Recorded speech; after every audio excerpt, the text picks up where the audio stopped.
माननीय उप मुख्यमंत्री श्री सुशील कुमार मोदी जी, माननीय कृषि मंत्री भाई नरेंद्र सिंह जी, सुविख्यात कृषि वैज्ञानिक, भारतीय कृषि अनुसंधान परिषद के पूर्व महानिदेशक और फिलहाल हमारे कृषि सलाहकार डॉक्टर मंगला राय जी, राज्य किसान आयोग के अध्यक्ष श्री सीपी सिन्हा जी, बिहार सरकार के विकास आयुक्त सह कृषि उत्पादन आयुक्त श्री अशोक कुमार सिन्हा जी, कृषि विभाग की सचिव श्रीमती एन विजयलक्ष्मी जी, कृषि विशेषज्ञगण, अधिकारीगण, यहाँ उपस्थित जनप्रतिनिधिगण, राज्य किसान आयोग के सदस्यगण, प्रिंट एवं इलेक्ट्रॉनिक मीडिया के यहाँ उपस्थित प्रतिनिधिगण, बहनों और भाइयों, मैं कृषि विभाग को, कृषि मंत्री जी को और कृषि विभाग के तमाम पदाधिकारियों को मैं बधाई देता हूं कि आज से उन्होंने एक नई योजना की शुरुआत की है, जो तो बिहार में बागवानी को बढ़ावा देने के लिए जहां कुछ जिलों में केंद्र प्रायोजित राष्ट्रीय बागवानी मिशन के अंतर्गत काम हो रहे हैं और बाकी के जिलों में उसी तर्ज पर राज्य योजना के अंतर्गत बागवानी के लिए कार्यक्रम चलाए जा रहे हैं। किसानों को बागवानी की तरफ आकर्षित करने के लिए बेहतर पद्धतियों को अपनाने के लिए अच्छे पौधों को अपनाने के लिए प्रेरित किया जाता है और सहायता दी जाती है। इससे बागवानी के क्षेत्र का विस्तार हुआ है।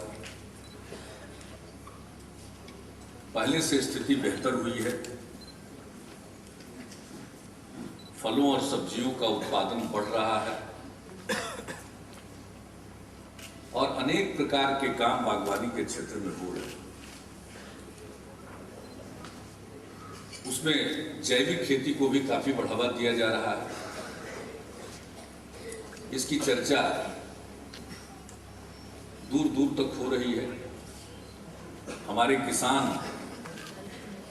नित्य नया रिकॉर्ड कायम कर रहे हैं, उसकी चर्चा हो रही है।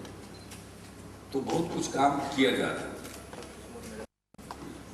बागवानी के लिए भी विशेष तौर पर कई काम किए जा रहे हैं और आज से बगीचा बचाओ, लोग अपने बगीचे को काटे न, उस पर ध्यान दें, उसको उपेक्षित छोड़ नहीं दें, बल्कि उस पर ध्यान दें, तो इससे उनको ज्यादा लाभ मिलेगा और उत्पादन भी बढ़ेगा। इसलिए 2-3 काम मुख्य तौर पर करने का निर्णय लिया है किसी विभाग ने। और जितने हमारे बगीचे हैं बिहार में, जिसके बारे में एक अंदाज है कि लगभग 2 लाख हेक्टेयर जमीन में बगीचे हैं, सब प्रकार के फल होते हैं, आम है, लीची है, अमरूद है और दूसरे प्रकार के फलों को। और मुझे खुशी इस बात के लिए मैं प्रशंसा करना चाहता हूं कृषि विभाग की कि उन्होंने अलग अलग जिलों के लिए अलग अलग फलों का चयन किया।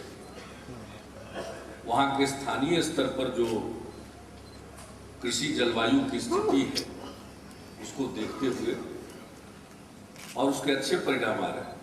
अपनी सेवा यात्रा के दौरान भी इस प्रकार के किसानों से बातचीत करने का अवसर मुझे मिला है। और औरंगाबाद में जब आंवला को बढ़ावा दे रहे हैं, तो वहाँ कृषि विज्ञान केंद्र में किसानों के साथ बातचीत करने का मुझको अवसर मिला। तो मैं देख रहा हूं कि लोग आकर्षित हो रहे हैं इस वक्त अनेक कार्यक्रम। तो कुल क्षेत्रफल आज की तारीख में 2 लाख हेक्टेयर के करीब है। तो उसकी पूरी रिसोर्स मैपिंग, हमारे बगीचे कहाँ हैं, कितने पेड़ हैं, इसकी पूरी रिसोर्स मैपिंग की जाएगी। और कल ही हमने इनसे एक इच्छा की कि भाई वीडियोग्राफी तो आप कराइए, लेकिन क्या पता कि जो वीडियोग्राफी किसी एक बगीचे की हो गई, वो संभव है थोड़ा बहुत हेर फेर करके वो सब जगह के लिए तैयार हो जाए, इसका खतरा रहता है। तो आपको भी दोबारा ताली बजाने का अवसर मिलेगा जब उसमें इस प्रकार की कोई गुंजाइश नहीं रहेगी। टेक्नोलॉजी के जरिए ऐसा इंतजाम कर दो, यदि जब ये वीडियोग्राफी करेंगे तो उसके साथ साथ ग्लोबल पोजिशनिंग सिस्टम के जरिए ये मालूम होगा कि ये फोटोग्राफी धरती के किस अंश की है, और इससे पता चलेगा कि किस गांव का, कहां का है। उसमें कोई धोखाधड़ी नहीं चल सकती। और पता चला कि उसके नाम पर जितना अनुदान है सब निकाल ले। आजकल हम कोई योजना बनाते हैं तो सबसे पहले देखते हैं कि जो इसमें जो गड़बड़ी होती है, जिसको लीकेज कहते हैं लोग, उसकी गुंजाइश कैसे खत्म की जाए, क्योंकि गुंजाइश ही खत्म करनी पड़ती है। अगर आपने गुंजाइश खत्म नहीं की तो भरोसे पर नहीं रह सकते। कौन नीचे कहां से कहां माल बनाने लगे इसका कोई ठिकाना नहीं। पता चला कि हम लोग भी 1000 प्रति एकड़ के हिसाब से आपको जोतने के लिए पैसा देंगे। अब बगीचा तो लगा हुआ है लेकिन लोग छोड़ देते हैं, उसको कोड़ते नहीं है, जोतते नहीं है, तो मिट्टी जम जाती है, तो उसको उतना न्यूट्रिशन पेड़ को नहीं मिल पाता है, उसके चलते फसल उतनी अच्छी नहीं होती है। इसमें सबकी जुताई कुड़ाई होनी चाहिए, तो हम लोग उसके लिए भी पैसा देने जा रहे हैं इस स्कीम में। तो ये सब काम करें तो सही में तो जुता जाए, कुड़ा जाए, तो इस बात का ध्यान रखना पड़ता है। तो इसलिए जो वीडियोग्राफी का है वो पूरा का पूरा जीपीएस प्रणाली से लैस है, और लैस होने के कारण कोई घपला की गुंजाइश नहीं रहेगी। भाई आपका बगीचा है, कहाँ है, पूरा पता चले। पेड़ अगर 50 है तो चित्र 85 का है, इसलिए उसमें गुंजाइश नहीं है। तो मैं संतुष्ट हुआ। शाम में मुझे इसको लेकर के एक मन में आशंका थी, तो जब मेरे यहाँ इन्होंने कागजात भेजे तो न जाने कितनी परीक्षाएं कर दी, और मुझे खुशी है कि मेरे परीक्षाओं का संतोषजनक उत्तर इन्होंने भेजा। फिर डॉक्टर मंगला राय जी बैठे हुए, और ऐसे ही बागवानी का कार्यक्रम हुआ था संवाद में, तो उसमें इन्होंने जो प्लांट है वो अगर सही है तभी तो पेड़ सही लगेगा, और जब वो सही है तभी तो फल मिलेगा। वरना सारा मेहनत करने के बाद जब फल देने का वक्त आया तो पता चला कि गायब हो गई, तो उतनी मेहनत बेकार गई। तो इसलिए जरूरी है कि जो पौधा है वो बिल्कुल दुरुस्त हो, स्वस्थ हो, तब उसका फायदा मिलेगा। तो इन सब चीजों पर ध्यान देना। तो हमारे जो कृषि विश्वविद्यालय हैं 2, इनमें पौधरोपण सामग्री तैयार होगी वैज्ञानिकों की देखरेख में। अब मुझे पूरा विश्वास है कि जब इनकी देखरेख में होगा तो ठीक ठाक सब कुछ लगेगा। और मैं तो मंगला राय जी से विनम्र प्रार्थना करूंगा कि जहां जहां ये पौधरोपण का काम विश्वविद्यालयों में हो रहा है, कृपा करके एक बार जरा अपना कार्यक्रम बना दें। और मंगला राय जी तो सबके गुरु हैं। ये कृषि वैज्ञानिकों में अभी भी गुरु शिष्य की परंपरा कायम है। अब मंगला राय जी डीजी थे, लंबे दौर तक इनका जो आईसीआर प्रणाली है उसमें प्रभाव था। प्रभाव कोई मतलब दूसरे प्रकार का प्रभाव नहीं था, प्रभाव मतलब ज्ञान का प्रभाव था, विद्वता का प्रभाव था, काबिलियत का प्रभाव। तो लोग बड़ी इज्जत करते हैं इनकी। तो सब जहां ही जाएंगे इनके तो शिष्य मिलेंगे। तो गुरु का ज्ञान तो सदैव मिलते रहना चाहिए। तो आप जरूर जाइए और देख करके संतुष्ट हो लीजिए। आप जब संतुष्ट होइएगा तो हमको भी चिंता नहीं है, क्योंकि आप जब संतुष्ट हो, अरे हम लोगों का तो काम है, कोई काम करना है तो उसके लिए ठीक ठाक नीति बना और नीति के अनुकूल स्कीम बना देना और स्कीम को क्रियान्वित करने के लिए धन का प्रबंध कर देना और ये देख लेना कि जब क्रियान्वयन हो तो उसमें लीकेज नहीं हो, गड़बड़ी नहीं हो। इतना ही हम लोगों का काम है, बाकी तो साइंटिस्ट स्टाफ है, आपका काम है। आप खराब पौधा लगाइएगा तो आप ही को लोग दूसरेंगे, हमको क्या करना है? हम लोगों की राशि थोड़ी करें, सब लोग कहेगा कैसा वैज्ञानिक लोग था, तो इंतजाम तो आप ही लोगों को करना है, वैज्ञानिकों की देख रेख। और हमारे वैज्ञानिकों पर, अपने वैज्ञानिकों पर हम नाज कर सकते हैं। ये भारत की स्थिति थी, कटोरा लेकर के PL 480 के अंतर्गत अमेरिका से दान में फालतू किस्म का गेहूं प्राप्त करते थे, वो लोग खाते थे। वो मनुष्य के खाने लायक कितना था हम लोग नहीं कर सकते, हम लोग बच्चे थे देखते थे, और वहां से हम सरप्लस हुए। तो इसमें हमारे कृषि वैज्ञानिकों का योगदान है, हमारे किसान भाइयों और बहनों का योगदान। तो इसलिए कृषि वैज्ञानिकों का बहुत बड़ा योगदान है। तो बगीचा बचाव में एक तो जुताई कुड़ाई के लिए पैसा देंगे, पूरा एक एक बगीचे का हाल मालूम हो जाएगा, किस चीज का कौन सा प्रकार है, इसमें कि मालदा है कि जर्दालू है कि बम्बैया है या कौन सा आम है। उसी प्रकार से सभी फलों के बारे में, एक एक पेड़ के बारे में पूरी जानकारी रहेगी और मोटे तौर पर उनकी आयु क्या है। और फिर हमारे हॉर्टिकल्चर मिशन और मुख्यमंत्री बागवानी मिशन दोनों के में कार्यक्रम है। आप नए ऑर्चर्ड लगा सकते हैं, बगीचे लगा सकते हैं, तो वो सब सुविधा इसमें। तो हमारे जितने बगीचे हैं उनको स्वस्थ करने की योजना,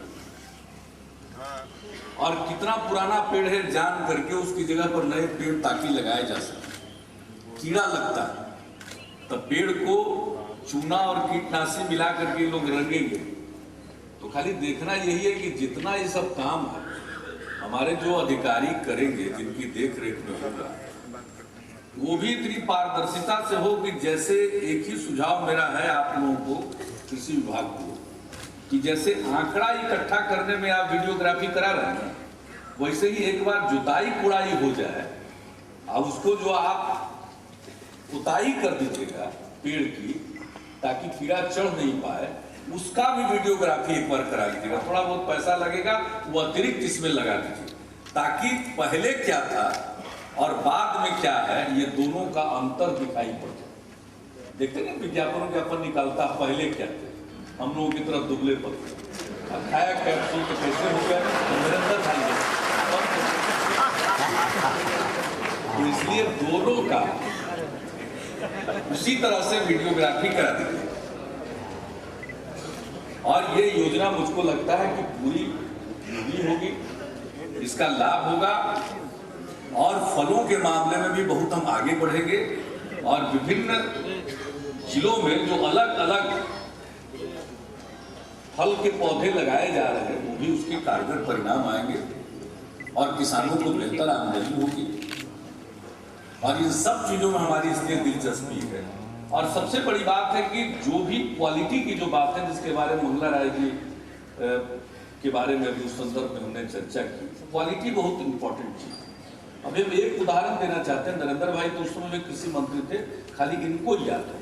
और जब हॉर्टिकल्चर मिशन चला तो उस समय पेड़ दिए जा रहे थे लोगों को, पौधे सैपलिंग दिए जा रहे थे, तो उसमें सैपलिंग आएंगे कहां से? तो इसके लिए इन लोगों ने विज्ञापन निकाला। तो विज्ञापन निकाला तो उसके संबंध में खबर छपी एक अखबार में। हमने देखा भागलपुर में जर्दालू बड़ा अच्छा आम, सब आम अच्छा, लेकिन जर्दालू का प्रचार हम पूरा कर रहे हैं।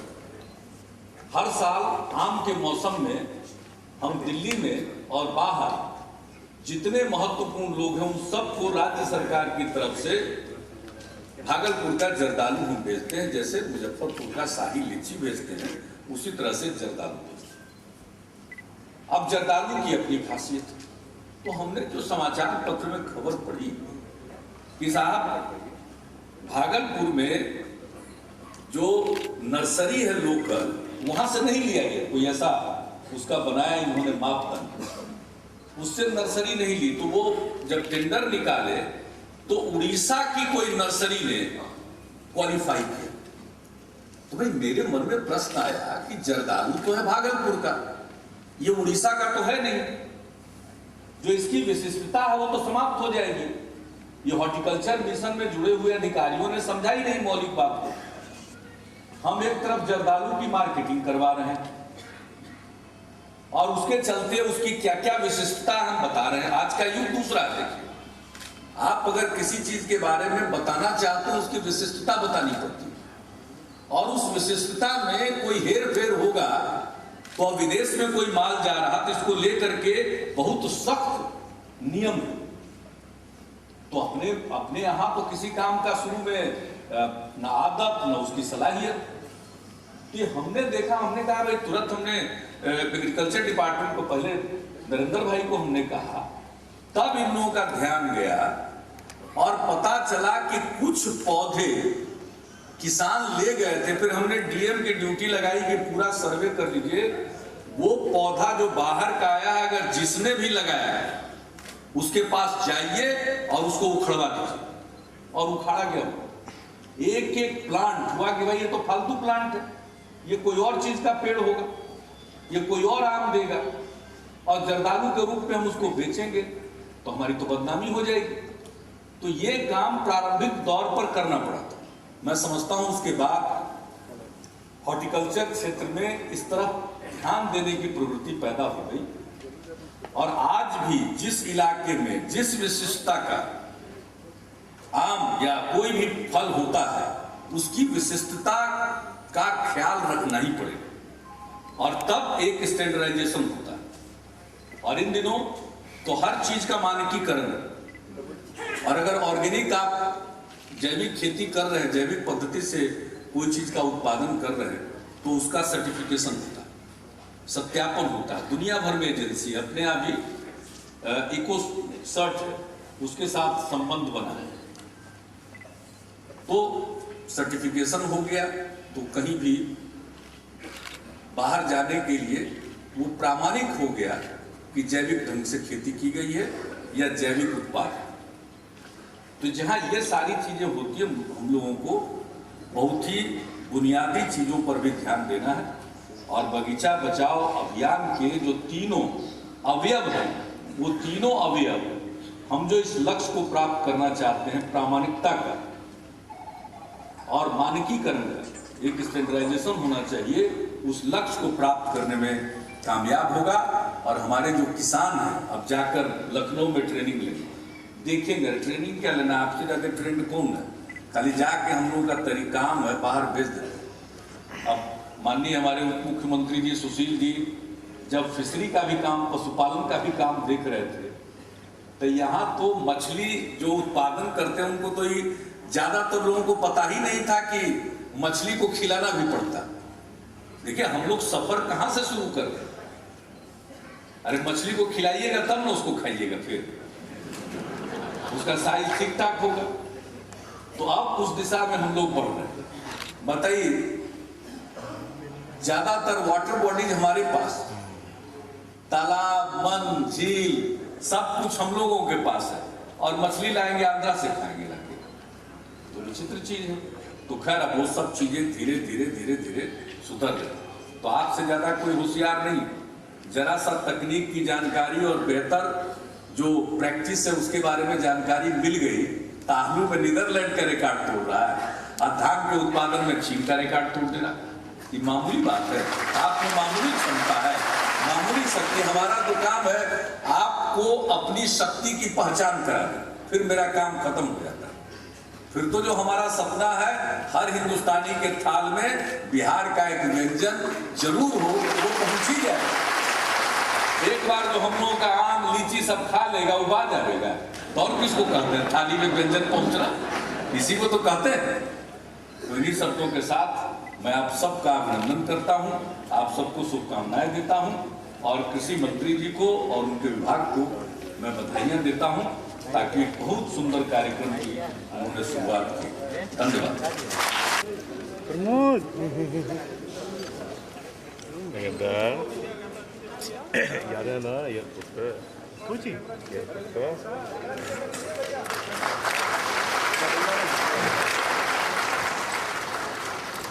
अगली पुस्तक है राष्ट्रीय सूक्ष्म सिंचाई मिशन एक परिचय। राष्ट्रीय सूक्ष्म माननीय मुख्यमंत्री श्री नीतीश कुमार द्वारा पुस्तकों का लोकार्पण। अगली पुस्तक बांस की वैज्ञानिक खेती एवं मूल्य संवर्धन।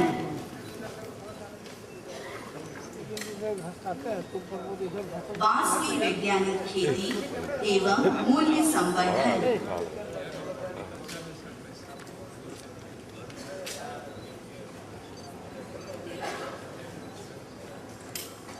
एक प्रति सभी मंचासीन आदरणीय अतिथियों के हाथ में सर सामने से पुस्तक औषधीय पौधों की वैज्ञानिक खेती। पुस्तक है छत्र प्रबंधन।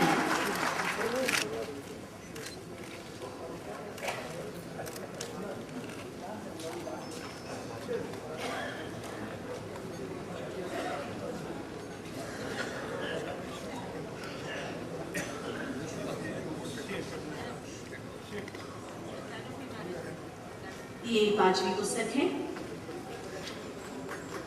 इसके बाद मसालों की वैज्ञानिक खेती, कुल 7 पुस्तक राज्य बागवानी मिशन कार्यक्रम के तहत कृषि विभाग द्वारा प्रकाशित इन पुस्तकों का लोकार्पण माननीय मुख्यमंत्री बिहार द्वारा किया गया। हम बताना चाहेंगे कि गायत्री देवी ग्राम गोखुला प्रखंड मौसौड़ी आपको अनुदान राशि स्वरूप ₹60 से इधर देखिए, इधर श्री मनीष कुमार ग्राम कछुआरा प्रखंड संपतचक श्रीमती, जिसकी चाबी सौंप रहे हैं माननीय मुख्यमंत्री बिहार श्री नीतीश कुमार जी।